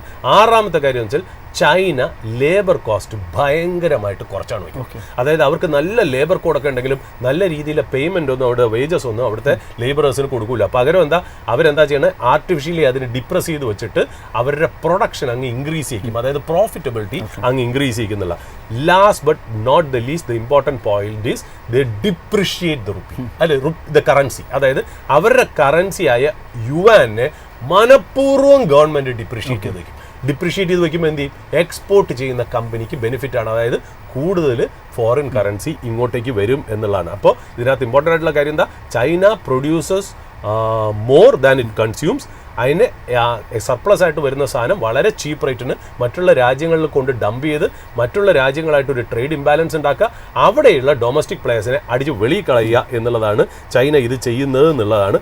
ഈ കാരണങ്ങൾ കൊണ്ട് തന്നെ ചൈനയ്ക്ക് പല രാജ്യങ്ങളായിട്ടും ട്രേഡ് സർപ്ലസ് ഉണ്ടായിരുന്നു എന്നുള്ളതാണ് പ്രത്യേകത. എന്നിട്ട് ഈ ചൈന എന്ത് ചെയ്യും, ഈ ട്രേഡ് സർപ്ലസ് ഉണ്ടാക്കിയിട്ട് അവരെന്താ ചെയ്യുന്നത്, അവർ ഈ പൈസ ഉപയോഗിച്ച്, അതായത് ഫോറിൻ എക്സ്ചേഞ്ച് റിസർവ് ആണല്ലോ അവർക്ക് കിട്ടിക്കൊണ്ടിരിക്കുന്നത്, അവരത് ഉപയോഗിച്ച് എന്ത് ചെയ്യും, ആ പൈസ ഉപയോഗിച്ച് US ട്രഷറി ബോണ്ട് മേടിക്കും. അതായത് US ട്രഷറി ഏറ്റവും കൂടുതൽ ഹോൾഡ് ചെയ്യുന്ന വൺ ഓഫ് ദ ബിഗ് രാജ്യം എന്ന് പറയുന്നത് ചൈനയാണ്. അപ്പോൾ ഇവർ ഈ എക്സ്ട്രാ കിട്ടുന്ന പൈസ ഉപയോഗിച്ച് വീണ്ടും US-ന്റെ ട്രഷറിയും ബോണ്ടും മേടിച്ച് കൂട്ടും എന്നുള്ളതാണ് ഒന്നാമത്തെ കാര്യം എന്ന് പറയുന്നത്. രണ്ടാമത്തത് വലിയൊരു ഫോറിൻ എക്സ്ചേഞ്ച് റിസർവ് ഉണ്ടാക്കും. ഇങ്ങനെ പൈസ വീണോണ്ടിരിക്കുകയല്ലേ, ആ ഒരു ഫോറിൻ എക്സ്ചേഞ്ച് റിസർവ് ഉണ്ടാക്കും എന്നുള്ളത്. മൂന്നാമത് ചൈനീസ് ഗവൺമെൻറ് എന്തെന്നറിയോ, ചൈനീസ് ഗവൺമെൻറ് കമ്പനിയെയും പ്രൈവറ്റ് കമ്പനീസിനെയും ഫണ്ട് ചെയ്തിട്ട് പുറത്തോട്ട് പോയി രാജ്യങ്ങളിലെ ക്രിട്ടിക്കൽ ആയിട്ടുള്ള അസറ്റ്സ് ഉണ്ടല്ലോ, അതായത് ടെക്നോളജി, നാച്ചുറൽ റിസോഴ്സ്, അങ്ങനത്തെ കമ്പനികളെ ടേക്ക് ഓവർ ചെയ്യാനും സ്റ്റേക്ക് എടുക്കാനും വേണ്ടി ഈ പൈസ ഉപയോഗിക്കും എന്നുള്ളതാണ്. പിന്നെ ഇവരുടെ ഡൊമസ്റ്റിക് ആയിട്ടുള്ള, അതായത് ഇവരുടെ ഡൊമസ്റ്റിക് ഇൻഡസ്ട്രിയെയും ഡൊമസ്റ്റിക് ഇൻഫ്രാസ്ട്രക്ചറിനെയും ഡൊമസ്റ്റിക് ആയിട്ടുള്ള സെമി കണ്ടക്ടർ ചിപ്പ് മാനുഫാക്ചറിങ്ങിനും വേണ്ടിയിട്ട് ഈ സർപ്ലസ് മണി ഉപയോഗിച്ച് പ്രൈവറ്റ് കമ്പനികളെയും ഗവൺമെൻറ് കമ്പനികളെയും ഫണ്ട് ചെയ്യും എന്നുള്ളതാണ്. പിന്നെ ഇവർ ഈ സർപ്ലസ് മണി വെച്ച് വേറൊരു കാര്യം കൂടെ ചെയ്യും. ഈ ബെൽറ്റ് ആൻഡ് റോഡ് ഇനിഷ്യേറ്റീവ് എന്ന് പറഞ്ഞൊരു സംഭവമുണ്ട്. അതായത് മറ്റുള്ള രാജ്യങ്ങളിൽ അതായത് ഇപ്പോൾ ശ്രീലങ്ക പോലെയുള്ള രാജ്യങ്ങൾ, ബംഗ്ലാദേശ് പോലെയുള്ള രാജ്യങ്ങൾ ക്രിട്ടിക്കലായിട്ടുള്ള എയർപോർട്ടുകൾ ഉണ്ടാക്കുക, സീപോർട്ടുകൾ ഉണ്ടാക്കുക, പല അസറ്റ്സും ഉണ്ടാക്കുക. അങ്ങനെ അസറ്റ് ഒക്കെ ഉണ്ടാക്കി ഈ ബെൽറ്റ് ആൻഡ് റോഡ് ഇനിഷ്യേറ്റീവ് എന്ന് പറഞ്ഞാൽ ചൈനയുടെ ഒരു ഇൻഫ്ലുവൻസ് ആയിട്ടുള്ള ഒരു ചെയിൻ ലോകമെമ്പാടും ഉണ്ടാക്കും. ഇതെന്ത് ഉപയോഗിച്ചിട്ടാണ്? ഈ ട്രേഡ് സർപ്ലസിൽ കിട്ടുന്ന പൈസ ഉപയോഗിച്ചിട്ടാണ് ഇവർ ചെയ്യുന്നതെന്നുള്ളത്. പിന്നെ സർപ്ലസ് മണി കൊണ്ട് ഇവർ ചെയ്യുന്ന ഒരു കാര്യം, ഈ യുവാൻ ഡിപ്രിഷിയേറ്റ് ചെയ്തിട്ടാണല്ലോ ഇവർ എക്സ്പോർട്ട് കോമ്പറ്റീറ്റീവ്നെസ് ഉണ്ടാക്കുന്നത്. അപ്പോൾ ഈ എക്സ്ട്രാ ട്രേഡ് സർപ്ലസ് മണി ഉപയോഗിച്ച് ഇവരെന്ത് ചെയ്യും? യുവാൻ, അതായത് ഫോറിൻ എക്സ്ചേഞ്ചിൽ ഇടപെട്ടിട്ട് യുവാൻ എപ്പോഴൊക്കെ കയറുന്നു അപ്പോഴൊക്കെ അതിനെ സപ്പോർട്ട് ചെയ്ത് താത്തി നിർത്താനും ഇവർ ട്രേഡ് സർപ്ലസ് യൂസ് ചെയ്യുന്നു എന്നുള്ള. അപ്പോൾ ചൈന യൂസ് ചെയ്യുന്ന ഈ അൺഫെയർ ട്രേഡ് പ്രാക്ടീസസും നോൺ ടാരിഫ് മെഷേഴ്സുമാണ് അതിൽ ഏറ്റവും ഇമ്പോർട്ടൻ്റ് ആയിട്ടുള്ള ആർട്ടിഫിഷ്യലി കീപ്പിംഗ് ഇറ്റ്സ് യുവാൻ, അതായത് കറൻസി ഡിപ്രിഷിയേറ്റ് ചെയ്ത് വെച്ചിട്ടാണ് അവർ ഇത്രയും വലിയ രാജ്യമായിട്ട് ഗ്രോ ചെയ്തതെന്നുള്ളതാണ്. ഇപ്പോഴത്തെ ഫിഗർ നോക്കുകയാണെങ്കിൽ 2025 11 മാസം നോക്കുകയാണെങ്കിൽ അവരുടെ ട്രേഡ് സർപ്ലസ് എന്ന് പറഞ്ഞാൽ $1 ട്രില്യൺ ആയെന്ന് ന്യൂസ് ഇന്നലെയാണ് വന്നതെന്നുള്ളത്. അതായത് മിനിങ്ങാന്നാണ് ഈ ന്യൂസ്. ടാരിഫ് നിലനിൽക്കുമ്പോൾ അതാണ് അതിനകത്തുള്ള പ്രത്യേകത. No country has achieved this. ഇപ്പോൾ ഒന്ന് ആലോചിച്ച് നോക്കും, ഇപ്പൊ നിഖിൽ പറഞ്ഞാണ് പോയി മെയ് 2025 അല്ല, എനിക്ക് തോന്നുന്നു ഈ 2025 US ടാരിഫ് വെച്ചത്. US ടാരിഫ് വെച്ചപ്പോൾ ശരിക്കും പറഞ്ഞാൽ വൺ ഓഫ് ദ എന്താ പറയുക, ചൈനീസ് എക്സ്പോർട്ട് 20-25%. ഇപ്പം നമ്മുടെ ഇന്ത്യയുടെ തന്നെ ട്രേഡ് ഫിഗേഴ്സ് നോക്കുകയാണെങ്കിൽ US ടാരിഫ് വെച്ച കാരണം ഗണ്യമായിട്ട് എക്സ്പോർട്ട് കുറഞ്ഞു. എന്നാൽ ചൈന ഒരുപാട് എക്സ്പോർട്ട് ചെയ്യുന്നതാണ് US-ലേക്ക്. 2025 ട്രംപ് ടാരിഫ് വെച്ചപ്പോൾ ചൈനയുടെ ട്രേഡ് അല്ലെങ്കിൽ എക്സ്പോർട്ട് US-ലേക്ക് 20-25% ഡൗൺ ആയിട്ട് പോലും ഇവർക്ക് ഈ ട്രേഡ് സർപ്ലസ് $1 ട്രില്യൺ എന്തുകൊണ്ട് വന്നു എന്നറിയോ? ഇവർക്ക് ചൈനയിൽ നിന്ന് US-ലോട്ടുള്ള എക്സ്പോർട്ട് കുറഞ്ഞ സമയത്ത് ഇവരെന്ത് ചെയ്തു? US-ൽ നിന്ന് ഇങ്ങോട്ട് ഇമ്പോർട്ട് ചെയ്ത സാധനങ്ങൾ അബ്സല്യൂട്ട്ലി അങ്ങ് കട്ട് ചെയ്തു. ഇവര് ഒരുപാട് കോൺ, ഇവര് എന്താ പറയുക, നമ്മൾ ഈ സോയ കോൺ ഇങ്ങനത്തെ സാധനങ്ങളൊക്കെ ഇവർ മേടിക്കുമല്ലോ, ഇതൊന്നും ഇവർ മേടിച്ചില്ല. അതാണ് ഇവരുടെ പ്രത്യേകത. എന്നിട്ട് എന്ത് ചെയ്തു? അവർ വീണ്ടും ആ ട്രേഡിനെ ആ പഴയ പോലെ രീതിയിലാക്കി. പിന്നെ അത് മാത്രമല്ല, ഈ ചൈനയിലെ പല കമ്പനിക്കും ടാരിഫ് വെച്ചല്ലോ US-ൽ. ഇവരെന്ത് ചെയ്തു? ഇവരുടെ അസംബ്ലി ലൈൻസ് കംപ്ലീറ്റ് മറ്റുള്ള രാജ്യങ്ങളിലേക്ക് മാറ്റി. ആരായിട്ട്? ഏത് രാജ്യങ്ങൾ? US ആയിട്ട് ട്രേഡിന്റെ ആ ടാരിഫ് കുറവുള്ള രാജ്യങ്ങളിൽ കൂടെ മാറ്റി. ഇത് ബൈപ്പാസ് ചെയ്താണ് ചൈന ഇതെല്ലാം മാറ്റിയത്. ഇപ്പോഴും നോക്കുകയാണെങ്കിൽ China cells 3 times more to US than it buys from US എന്നുള്ള രീതിയിൽ തന്നെ ആക്കി എന്നുള്ളതാണ് അതിനകത്തുള്ള പ്രത്യേകത. അതായത് ചൈന ഡിപ്രിഷിയേറ്റ് ചെയ്ത്, കറൻസി ഡിപ്രിഷിയേറ്റ് ചെയ്താണ് ഈ കളിയൊക്കെ കളിക്കുന്നതെന്നുള്ള. ഇപ്പം ഞാൻ ജസ്റ്റ് ഒരു കാര്യം കൂടെ ഞാൻ പറഞ്ഞു വെക്കാം. അതായത് നമുക്കിപ്പോൾ യുവാനും ഇന്ത്യൻ റുപ്പിയും തമ്മിൽ നോക്കാം. 2000, അതായത് ചൈന യുവാൻ ഡിപ്രിഷിയേറ്റ് ചെയ്ത് വെച്ചു എന്നാണല്ലോ പറയുന്നത്. അതായത് 2025 നോക്കുകയാണെങ്കിൽ ഇന്ത്യൻ കറൻസി എന്ന് പറയുന്നത് ഏതാണ്ട് $, അഗെയിൻസ്റ്റ് ആയിട്ട് 5% ഡിപ്രിഷിയേറ്റ് ചെയ്തു അല്ലേ? യുവാൻ ആണെങ്കിലോ 2025 ചൈനയായിട്ട് US ഡോളേഴ്സായിട്ട് വലിയ ഡിപ്രീസിയേഷൻ ഒന്നും വന്നില്ല. ഇന്ത്യയാണ് ശരിക്കും പറഞ്ഞാൽ worst performing Asian currency against US. Indian currency INR 5% depreciate ചെയ്തു 2025. ചൈനയുടെ യുവാൻ വലിയ രീതിയിൽ ഒരു ചേഞ്ചും വന്നിട്ടില്ല എന്നുള്ള. ബട്ട് ഓവറോൾ നമ്മൾ നോക്കുകയാണെങ്കിൽ ഗോൾഡ്മാൻ സാക്സിന്റെ ഒരു സ്റ്റഡി അനുസരിച്ച് ചൈന ഈ അവരുടെ യുവാൻ എന്ന് പറയുന്ന കറൻസി ഡിപ്രിഷിയേറ്റ് ചെയ്ത് വച്ചിരിക്കുന്നത് കാരണം അവർ US ആയിട്ട് എത്ര പെർസെൻറ്റേജ് അണ്ടർ വാല്യൂഡ് ആണെന്നറിയോ? അതായത് yuan is under valued by 18 to 25% against US dollars. Pound വേറെ, യൂറോ വേറെ, മറ്റുള്ള ട്രേഡിംഗ് പാർട്ട്നേഴ്സ് ആയിട്ട് വേറെ. US ആയിട്ട് 18 to 25% അവർ അണ്ടർ വാല്യൂ ചെയ്തിട്ടാണ് അവർ യുവാനെ വെച്ചിരിക്കുന്നത്. അതുകൊണ്ടാണ് ചൈനയ്ക്ക് ഇത്രയും വലിയൊരു എക്സ്പോർട്ട് കോമ്പറ്റീറ്റീവ്നെസ് കിട്ടുക എന്ന് പറയുന്നത്. അതേ കണക്ക് വെച്ച് നോക്കുകയാണെങ്കിൽ ഇന്ത്യയുടെ ഫെയർ പ്രൈസ് എത്ര വരണമെന്നറിയോ? ഇന്ത്യയുടെ പ്രൈസ് 85 to 87 അഗെയിൻസ്റ്റ് ഡോളർ വരും. 85 to 87 വയ്ക്കുകയാണെങ്കിൽ Indian rupee US against under valued അല്ല എന്നുള്ളത് 85 to. ബട്ട് ലാസ്റ്റ് കുറച്ച് ദിവസങ്ങളായി ഏതാണ്ട് 90.47, 90.33 വന്നു. എന്തുകൊണ്ടാണ്? കാരണം rupee is under valued right now.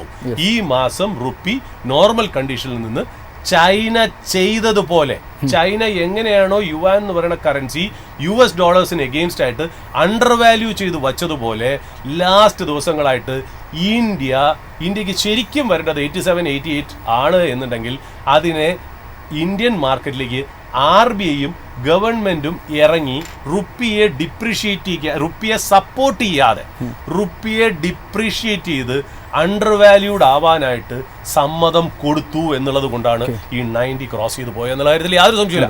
അത്രയ്ക്ക് മാത്രം ഫോറിൻ എക്സ്ചേഞ്ച് കറൻസി RBIക്ക് ഉണ്ടായിരുന്നു. RBIക്ക് വേണ്ടെങ്കിൽ ഇതിനെ താങ്ങി നിർത്താമായിരുന്നു. RBI ഇടപെട്ടില്ല. അതായത് നോർമൽ കണ്ടീഷനിൽ 87, 88 വരികയാണെങ്കിൽ അണ്ടർ വാല്യൂഡേ അല്ല. But India is allowing Indian rupee to undervalue itself. ഇറ്റ് ഡിപ്രീഷിയേറ്റ് ചെയ്യാനായിട്ട് ഇന്ത്യ തന്നെ ശ്രമിക്കുന്നു എന്നുള്ളതാണ് അതിന്റെ പ്രത്യേകത. എന്തുകൊണ്ടാണ്? കാരണം India is trying to do what China has done. അതായത് എന്താണോ ചൈന ചെയ്തത്, റുപ്പിയെ ഡിപ്രീഷിയേറ്റ് ചെയ്ത്, ലോക്കൽ കറൻസിയെ ഡിപ്രീഷിയേറ്റ് ചെയ്ത് വെച്ചിട്ട് ഈ പറയുന്ന പോലെ എക്സ്പോർട്ടേഴ്സിനെ ഇൻസെൻറ്റിവൈസ് ചെയ്യുക, US-ന്റെ ടാരിഫിന്റെ ഇമ്പാക്റ്റ് കുറയ്ക്കുക എന്നുള്ള രീതിയിലാണ്. ഇത് ശരിക്കും പറഞ്ഞാൽ ദിസ് ഈസ് നോട്ട് ബാഡ്. ശരിക്കും പറയണമെങ്കിൽ this is, I don't say that this is good, but this is not bad on a temporary basis. ഇത് ഒരിക്കലും ആരെയും കുറ്റം പറയില്ല. നമുക്കൊരു പേട്രിയോട്ടിസത്തിന് വേണ്ടിയിട്ട് നമുക്ക് പറയാം റുപ്പി ഇടിഞ്ഞു പോയല്ലോ എന്ന്. But on an economic front India ചെയ്യുന്നത് ശരിക്കും പറഞ്ഞാൽ ഈ എന്താ പറയുക, ഒരു എക്സ്പോർട്ട് കോമ്പറ്റീറ്റീവ്നെസ് ഉണ്ടാക്കുക എന്നുള്ളതാണ്. അപ്പോൾ ഇതാണ് ഇതിനകത്തുള്ള പ്രത്യേകത എന്ന് പറയുന്നത്.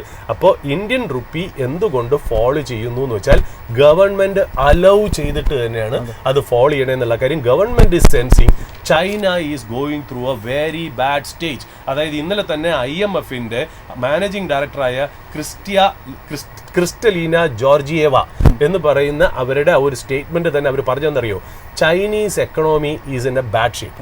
നിങ്ങൾ ഇങ്ങനെ തന്നെ എക്സ്പോർട്ട് ഓറിയന്റഡ് എക്കണോമി ആയിട്ട് പോകരുത്. നിങ്ങൾ ഷിഫ്റ്റ് ചെയ്തിട്ട് നിങ്ങൾ ഡൊമസ്റ്റിക് കൺസംഷനും കൂടെ കൂട്ടണം. നിങ്ങൾ അതിന് വേണ്ടിയിട്ടുള്ള ഇൻസെന്റീവ്സ് കൊണ്ടുവരണം. നിങ്ങൾക്ക് ഇനി കൂടുതലൊന്നും എക്സ്പോർട്ട് ചെയ്യാനില്ല. എല്ലായിടത്തും ഏതാണ്ട് മാക്സിമം എക്സ്പോർട്ടിംഗ് ആയി. നിങ്ങളെന്ന് പറയുന്ന ഒരു വലിയ രാജ്യത്തിന് ഇനി ഇവിടുന്ന് വലിയൊരു എക്സ്പോർട്ടിംഗ് നേഷനായിട്ട് മാറേണ്ട കാര്യമില്ല. പക്ഷേ നിങ്ങൾ നിങ്ങളുടെ ഡൊമസ്റ്റിക് പ്രോഗ്രാംസ് അഡ്രസ് ചെയ്തില്ല എന്നുണ്ടെങ്കിൽ, ഡൊമസ്റ്റിക് കൺസംഷൻ ഇൻക്രീസ് ചെയ്തില്ല എന്നുണ്ടെങ്കിൽ, ഡൊമസ്റ്റിക് റിയലൈസേഷൻ അതായത് ചൈനയിലുള്ള 70% പേഴ്സണൽ ഹൗസ് ഹോൾഡ് ഇൻകം എന്ന് പറഞ്ഞാൽ റിയൽ എസ്റ്റേറ്റിൽ ഇൻവെസ്റ്റഡ് ആണ്. 70% റിയൽ എസ്റ്റേറ്റ് വളരെ ഹീറ്റഡ് അപ്പ് ആയിട്ട് നിൽക്കുകയാണെന്നുള്ള. നിങ്ങൾ സ്വന്തം കാര്യങ്ങൾ നിങ്ങൾ നോക്കിയില്ല എന്നുണ്ടെങ്കിൽ നിങ്ങളുടെ എക്കണോമിക്ക് പ്രശ്നമാവും. You need to shift from an export oriented economy to a domestic consumption economy എന്ന് ക്രിസ്റ്റലീന ജോർജിയേവ IMF-ന്റെ MD പറഞ്ഞു എന്നുള്ളത് വളരെ പ്രത്യേകതയാണെന്നുള്ളത്. അതായത് Chinese economy is not in a good shape എന്നുള്ളത്. നല്ല രീതിയിൽ ഗവൺമെന്റ് ഇന്റർവെൻഷൻ വന്നില്ല എന്നുണ്ടെങ്കിൽ ചൈന വലിയ പ്രശ്നത്തിലാവും. അങ്ങനെയാണെങ്കിൽ ചൈന എന്ത് ചെയ്യണം? ചൈന ഡൊമസ്റ്റിക് കൺസംഷനിലേക്ക് തിരിയണം. അപ്പം എന്ത് ചെയ്യണം? എക്സ്പോർട്സ് കുറയ്ക്കണം. അങ്ങനെ ചൈനയുടെ എക്സ്പോർട്ട് ഇമ്പാക്ട് ഗ്ലോബൽ സപ്ലൈ ചെയിനിൽ കുറയുകയും ഡൊമസ്റ്റിക് കൺസംഷനിലേക്കും കൂടെ വരികയാണെന്നുണ്ടെങ്കിൽ then there is scope for another country to be an export oriented economy എന്നുള്ളത്. അതായത് China plus 1 strategy is playing out. That is what India is trying to play എന്നുള്ള രീതിയിലേക്കാണ് വരുന്നത്. ഇതിന്റെ മുന്നോടിയായി എന്ന് തോന്നുന്നു ഇന്ത്യൻ ഗവൺമെന്റും RBIയും റുപ്പിയെ ഡിപ്രീഷിയേറ്റ് ചെയ്യാൻ വിട്ടിരിക്കുകയാണ്. Rupee is being under valued എന്നുള്ള. At some point of time if India strikes a trade deal with all the countries that mention, maybe US-ഓ മെക്സിക്കോ എന്തെങ്കിലുമൊക്കെ ആവുകയാണെങ്കിൽ then the situation changes എന്നുള്ള രീതിയിലാണ്. ആ സമയം കൊണ്ട് ഇന്ത്യ ഇവിടെ ഉണ്ടാക്കേണ്ട കാര്യങ്ങൾ എന്താ? Port, ship building, semi conductor, chip, infrastructure, അങ്ങനത്തെ കാര്യങ്ങൾ നടന്നുകൊണ്ടിരിക്കുകയാണ്. അതുമാത്രമല്ല പർച്ചേസിംഗ് പവറും പീപ്പിളിന്റെ കയ്യിൽ ഉണ്ടാക്കി 12 ലക്ഷത്തിന്റെ ഇൻകം ടാക്സ് റേറ്റ് കട്ട് വെച്ചിട്ട് GST കൊണ്ട് വില കുറയ്ക്കുകയും ചെയ്തു.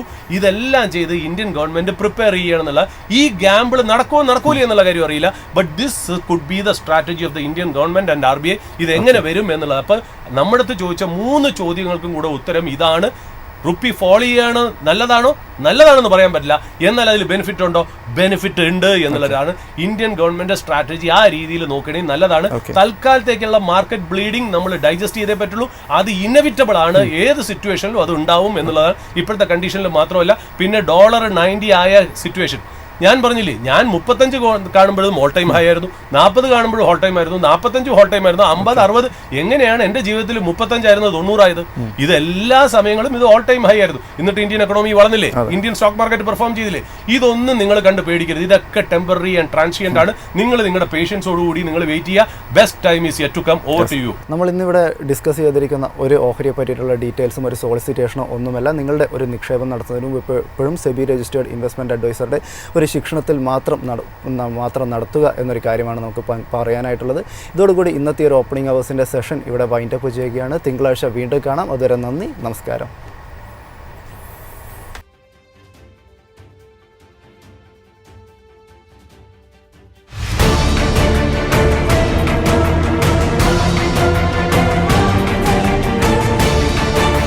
Opening hours with MyFin.